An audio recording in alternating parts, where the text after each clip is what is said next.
Welcome to the New Haven Independent Vlog News Summary direct from our Compost Heap, otherwise known as our assignment desk. Let me see what stories we're breaking down this week. I gotta dig deep here, folks. Sorry. I found them. 2 quarters, 50 cents. 50 cents still goes far in New Haven, at least it did this week.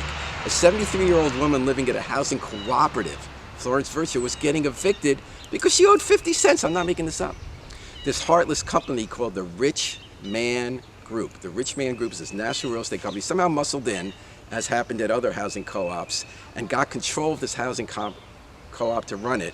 They hired this greedy shark firm called the Landlord Law Firm, which specializes in kicking people out and then not letting tenants reach them when they make mistakes.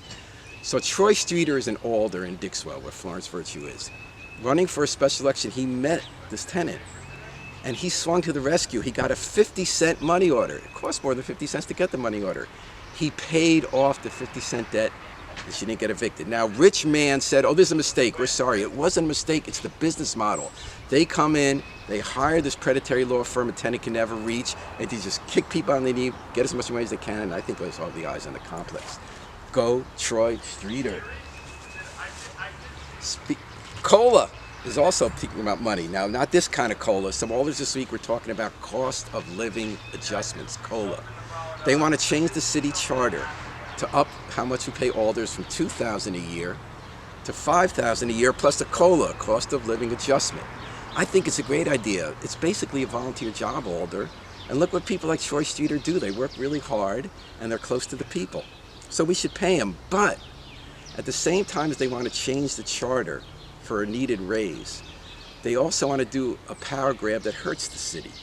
They want to change all their terms to 4-year rather than 2, because we might do that for the mayor, which needs to happen because the mayor's like president or governor, needs 4 years to put out a plan, and alders are like Congress people or state house rep people who need to be elected every 2 years and stay close to the people like Troy Streeter.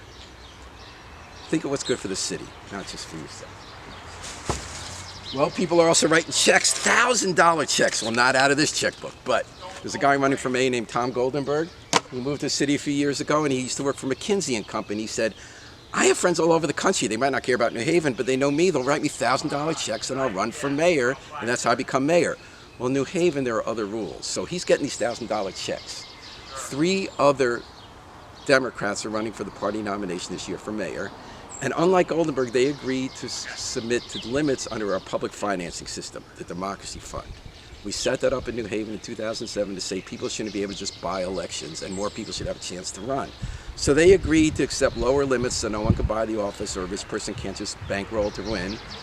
And they get public money. This week, campaign finance reports came out.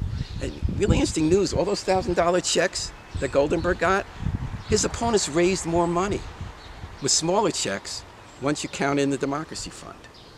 So here's a trigger warning, folks. Stop watching if it really hurts you to hear that government can work well and we can solve problems.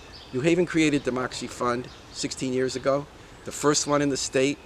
It works. It needs to be tweaked, but it works. We can tackle our problems together and make it a better city. Till next time, this is the New Haven Independent Vlog News Summary, and remember, always pick up your trash.